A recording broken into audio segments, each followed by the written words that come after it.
The Grandest Game by Jennifer Lynn Barnes, Chapter 25, Lyra. In the great room, Lyra stared at the number 8 on the screen. Then the screen went black, and the cursors, 3 of them, reappeared and began to blink. 8 players. Lyra's heart pounded in her throat. You do realize who the 8th player in this game is. Odette aimed the question squarely at the last occupant of the great room. You know who. Why had Lyra come back to the great room? She'd made it into the foyer before backtracking. Why couldn't she have followed the chimes into any other room? Your brother Jameson made it a point to tell all of us that you were just as in the dark about this game as we are, Odette continued. Search that tuxedo, Mr. Hawthorne. I wager you'll find one of these. Lyra turned just in time to see Odette bringing a gloved hand to the high neck of her black gown and her player pin. 10 feet away from Lyra, Grayson executed an efficient search of his tuxedo and found a pin, just as Odette had predicted. He's not running the game. He's a player. We're a team. Something in Lyra rebelled against that thought. Hard. Odette. Me. Him. She could still hear Grayson saying, "Consider it done," in the exact same tone with which he'd once ordered her to stop calling. I'm not in the habit, Grayson informed Odette, of allowing myself to be manipulated. My brothers and Avery know that.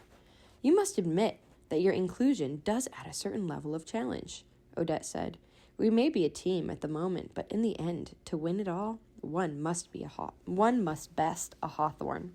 Something about the way Odette talked about winning and besting reminded Lyra that the gloves in this competition were already off. Mind games. Those notes. Lyra studied Odette Morales more closely. The old woman held something in her left hand, a jeweled object that reflected the chandelier's light, preventing Lyra from seeing exactly what it was.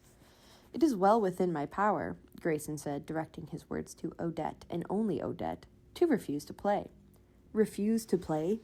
Lyra felt that like a slap to the face. She whirled on Grayson. You can't refuse without taking us down with you. She took a step toward him, every muscle in her body taut. Either the whole team makes it out before sunrise or all of us are out of the game. She didn't know why she expected him to care. Lyra knew what came of expecting things of Grayson Hawthorne. But that didn't change the fact that right now she needed him. Regardless of what her masquerade mask was worth, Lyra knew her parents, her dad especially, wouldn't take a penny of that money from her. To save Miles' end, long-term, with any kind of certainty, she had to win it all.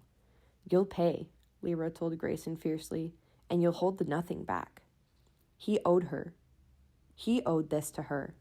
For whatever role his grandfather had played in her father's suicide, for giving her hope and taking it away, for talking to her and then not talking to her, for that dance and the way she could still feel his hand on her back, Grayson Hawthorne owed her. You are not going to ruin this for me. Lyra's voice tipped over the line from low to husky. I need this. She hadn't meant to admit any kind of weakness to him. If it's money you need, Grayson said, there are other ways. Spoken like a Hawthorne, Lyra retorted. It's funny, Odette walked slowly over to the wall of windows and stared out into the night. Until just now I hadn't seen the resemblance. She turned her head sideways, her profile striking. To Tobias. You knew my grandfather. Grayson did not phrase that as a question, but he did follow it up with one. How? Lyra thought again about the notes in her father's names. How had Odette Morales known Tobias Hawthorne? Help us get back to the dock by sunrise, young man, Odette said, and perhaps I'll tell you.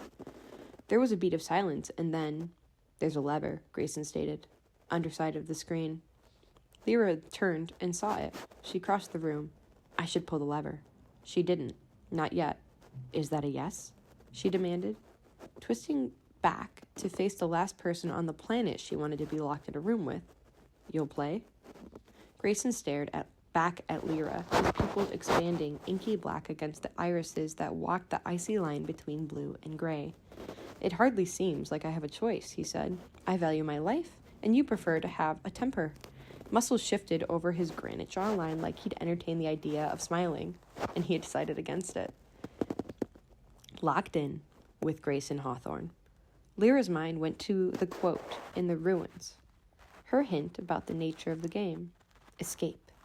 All she had to do was survive the next 12 hours and beat what was probably the world's most complicated escape room with him. It's just one night, Lyra told herself. She pulled the lever. There was a mechanical whirring sound. The wall behind the screen opened to reveal a hidden compartment.